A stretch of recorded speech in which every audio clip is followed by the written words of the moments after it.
So I wanted to start off. I've been really excited about this conversation. I'm almost giddy. So excuse me if I fanboy out a little bit. I hope I meet all your expectations. You will. You will.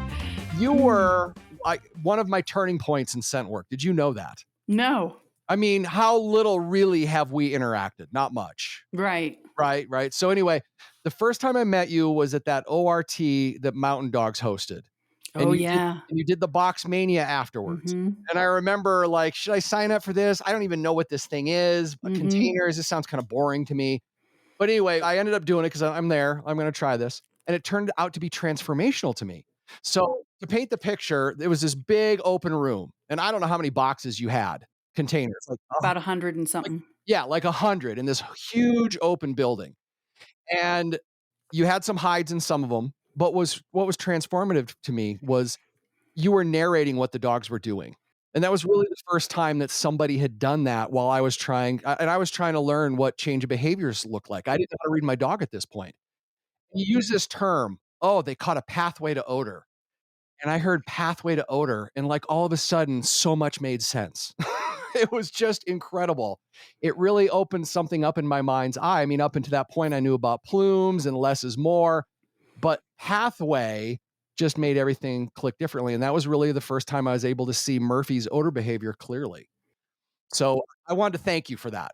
Oh, absolutely. And that's kind of one of my passions. And I can't really pinpoint a time and a date of when I kind of moved away from, if you will, individual changes of behavior while the dog is searching. Because I think then we get stuck in the minutia to the concept of a pathway and a process. So when because for me, that was transformational with my prior dog, right? Because you used to get so stuck as soon as you'd see the dog show interest in an object. Oh, that must be it, right?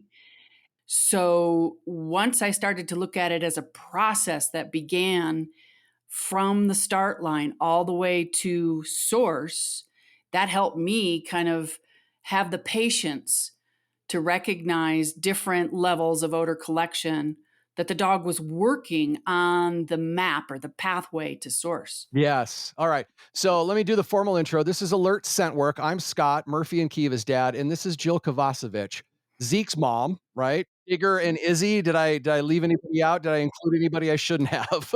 Nope. Okay. Digger's passed now, but he's still formative to all of my learning. That's for sure. Okay.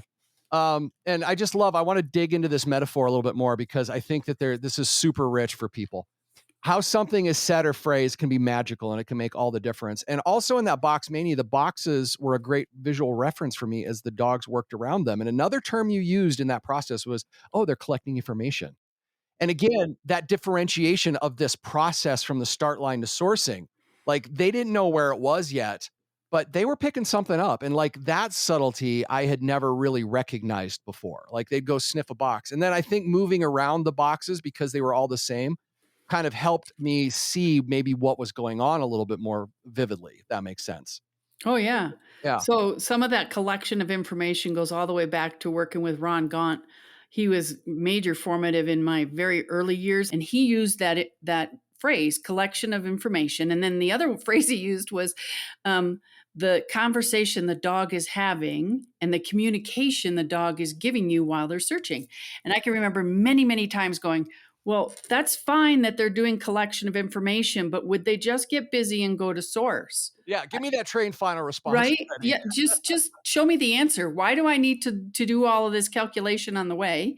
And then the communication piece, I can remember because he used to set hides and we always called them Ron hides. And some people think that they were purposefully set to be so exceedingly difficult that the dog couldn't solve it. I firmly believe that it was more set so that the dog would have a length of a period of time in working odor so that the handler would observe instead of just looking for the answer, right? So we keep jumping to the result. Anytime we even say, I missed a hide in a trial, that's a result. That's not the process of what went on in that search.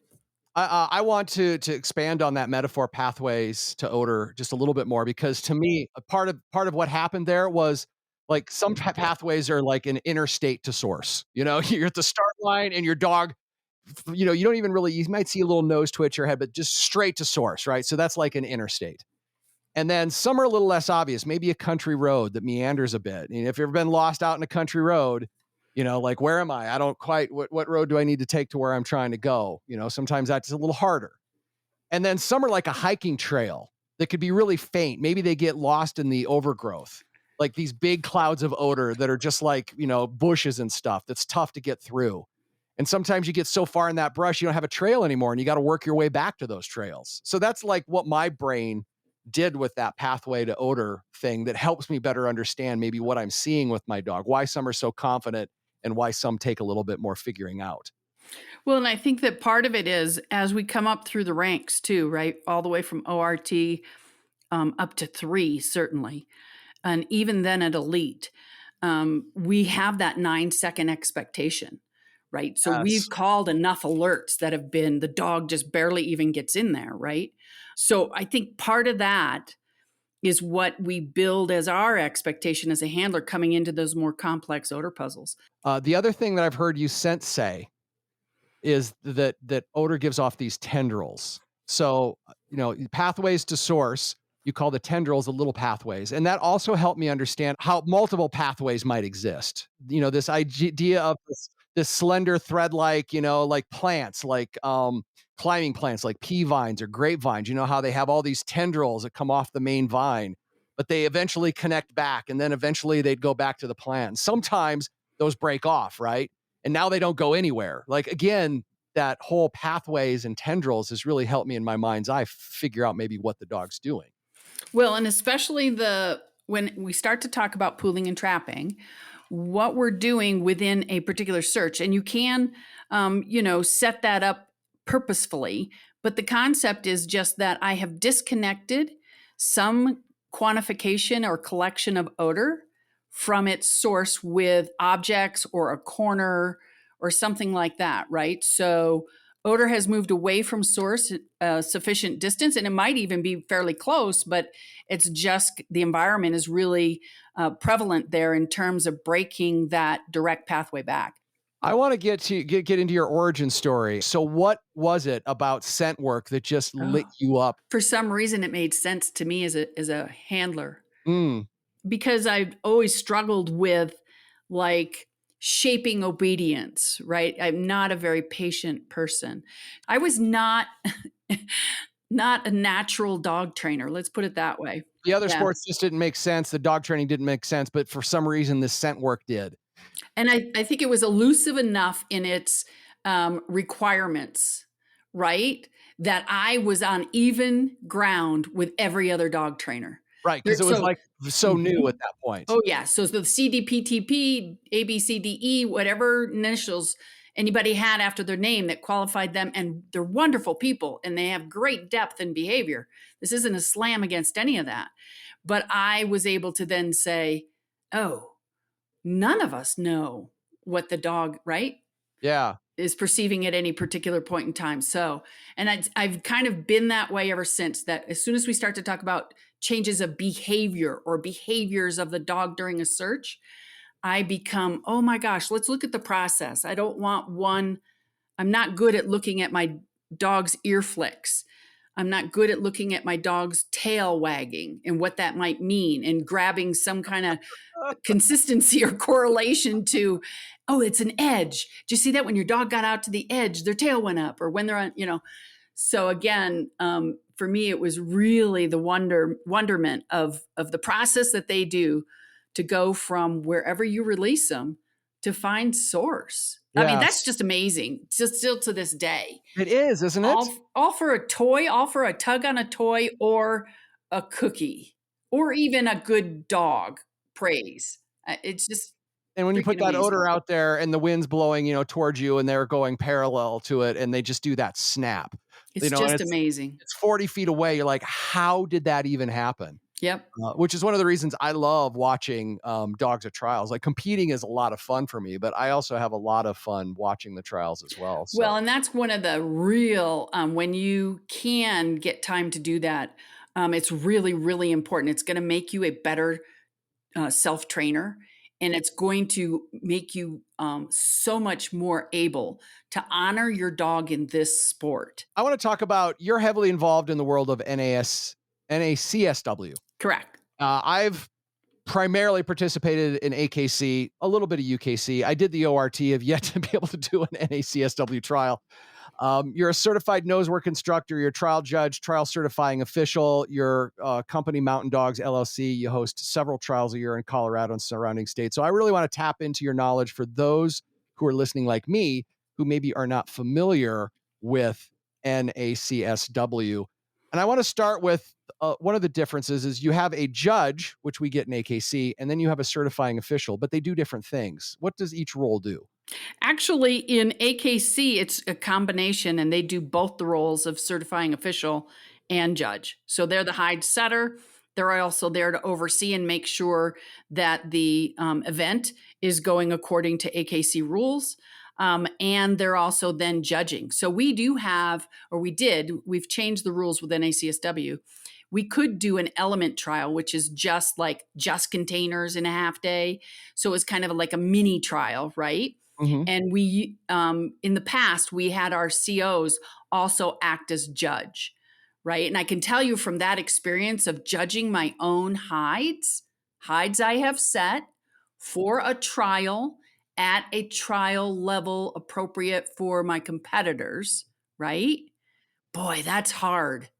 That's hard.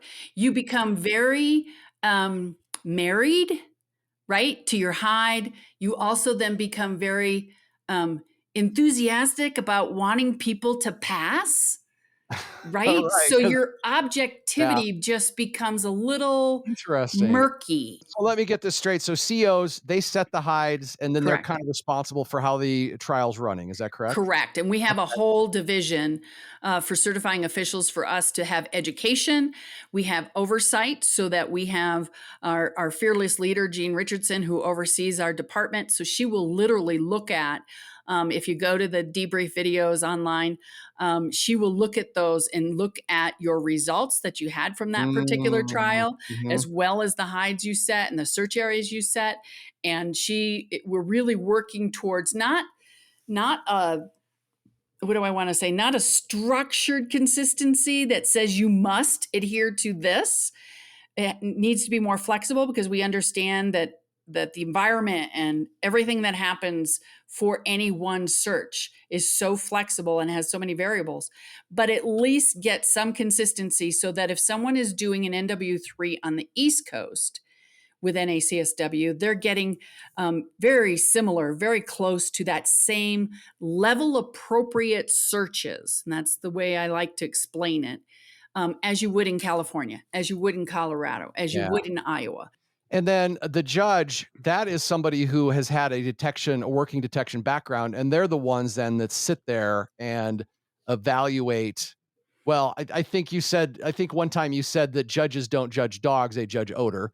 But they're the ones that evaluate the actual runs. Is that correct? Yes. And Okay. boy, it can be so the relationship too between your certifying official and your judge Yeah. is very respectful. So we run a dog in white. In AKC, you run a demo dog. The judge, who's also setting the hides in AKC, can run their own dog, but they're doing it for purposes of understanding what that hide may or may not do, right? So that we can stay within the realm of level appropriate measuring. Because trial is a test. It is a test of your skill sets that you're bringing to the table on that day, at that moment, in that search with that dog. So we want to make sure that we've at least considered what odor may or may not do in that environment. And we're relying on our judges to be consistent among the dogs that are searching. That's really what they're looking for. They're not deciding ahead of time what they think odors should do. We run dog and white. We have a discussion about what we think that search will provide, as opposed to like dissecting every single hide.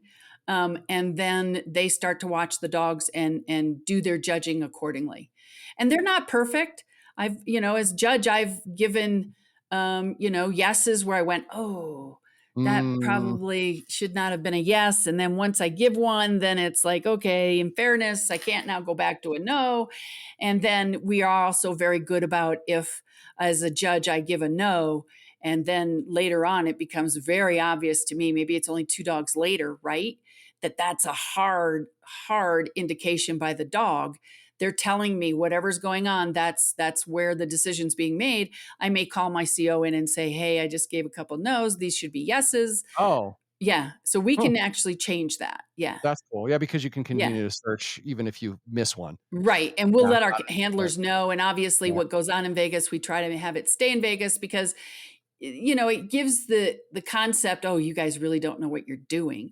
And yet in reality, it's just that it's a very much a variable sport where we don't know every given moment what's going to happen with odor or the environment.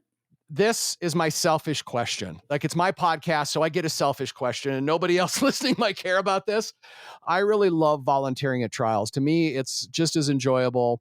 All right, that might be a stretch, but it's pretty enjoyable as showing. But sometimes I find that that bleeds into my own runs. I'm so busy helping out. Now, Mhm. you hosted and competed at the same events. What's your advice to me for keeping those roles from bleeding in each other? And do you have like a transitional routine that you do when you start to go into show to get out of that other role? Oh my goodness, so I could give you this really eloquent answer, and then let's talk to my host crew, and they'll say, "She's an idiot. She Yeah. cannot separate those All 2. right. She never separates those 2." Yeah. It takes me 16 trials to get through NW3 Right. because, right? But I spent a lot of those using them as training, which I get the option to do that, right? Because often I can enter my own trial. I'm not paying the trial fee. If there's an opening, it's easy to do, blah, blah, blah. So I've used a lot of my trials for training. But that is a challenge. It's a big challenge because I'm working on that challenge every time I host a trial and run my dog and compete with Yeah. my dog. I know, I So like to think that it doesn't bother me. I like to think that I'm better than that, whatever I had going on with the volunteering, oh, I can just grab my dog, leash him up, and head in and do a great search, but the results are kind of showing me a different story. I have a challenging time with um, separating those two, right? And saying, I'm going to be in the moment with my dog in this search at this point in time, right? And not going, oh, gee, they kind of had, my host crew kind of was slow on that flow. I don't like where they put that last gate. Maybe I should tell them, right? And I mean, it's been a constant battle. You So haven't found any tips. Like, I'm working on some sort of, like, maybe even 2 or 3-minute routine that I can go through, like, just visualizing the search in my head, going through what my search plan's going to be in my head, doing some breathing exercise. You don't have anything like that yet that transitions you? I think it's more the miles. The more miles I put on in searching with my dog, the more confident I'm going to be about doing any search anywhere, anytime, right? Regardless of what was going Regardless. on 1 Yeah. minute So before. now I'm finally kind of to that point with Elite. I've got enough miles under my belt with this dog because it's going to be different for every dog, right? Yeah, yeah. Yeah. And at the lower levels at 1 and 2, that was pretty easy too. Like, Oh, yeah, totally, right. that's easy. I was just like, oh, slam dunk. I'm just going to go Right. do it. Right. And I can even help out in the parking lot Yeah, after that. it's Right. when you're pushing yourself at those higher levels that it's become a challenge for me, Oh, so, Lord. alright. Yes. So my routine is more like, just do the same things that I would do with any search. I put on my I have an apron, right? Get the toy out. Focus on my dog. I really like to make sure that I'm not letting my dog go environmental going into searches. Yeah. If I can connect with him the whole time, that makes me feel so much better than if I'm fighting him with, and some dogs can, they can just sniff the ground forever and handlers don't care. And right. That's not me. I want my dog to connect. And then once we get to the start line, there we go. I want you next time that you are doing dual roles to see if you have some sort of a transition routine that you don't realize. And I almost am hearing a little bit of a routine, like when you go into the search area, you're almost hyper focusing on, so that can actually, And what I like to do is like to hyper focus on like, all right, here's my search area. Am I covering my areas? Was I there? Was I there? Like maybe that's even part of it. But like 2 or 3 minutes before you go in, are you doing kind of the same things over and over? I want you to check that out and then report back to me. No, Okay. I think I definitely do. And I think some of that, though, has become consistency because of all the miles. So I'm not really, and maybe that's why I can't give you the steps Right. because I Yeah. don't think about it anymore.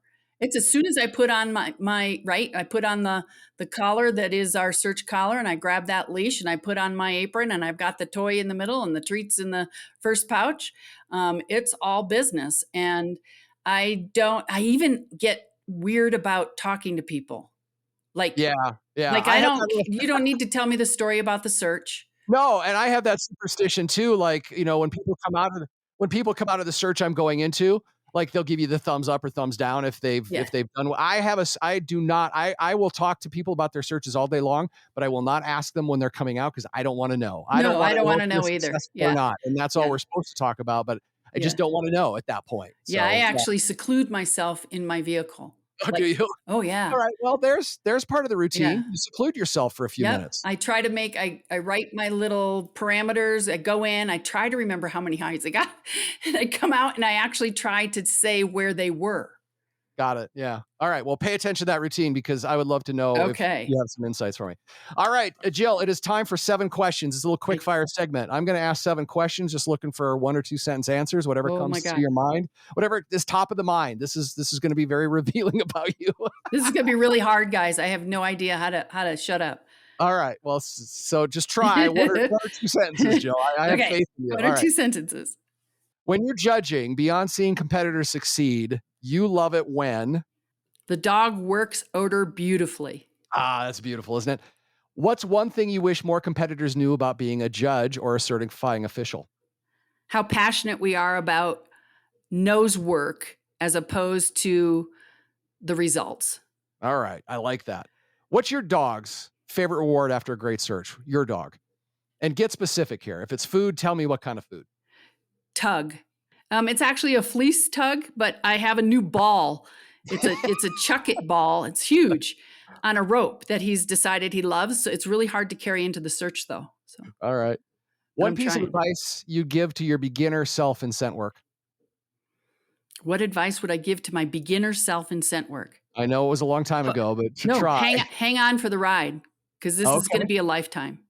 I love it. What's your most memorable search moment as a judge or a certifying official? I mean, probably so many, right? But does one Mhm. come to mind?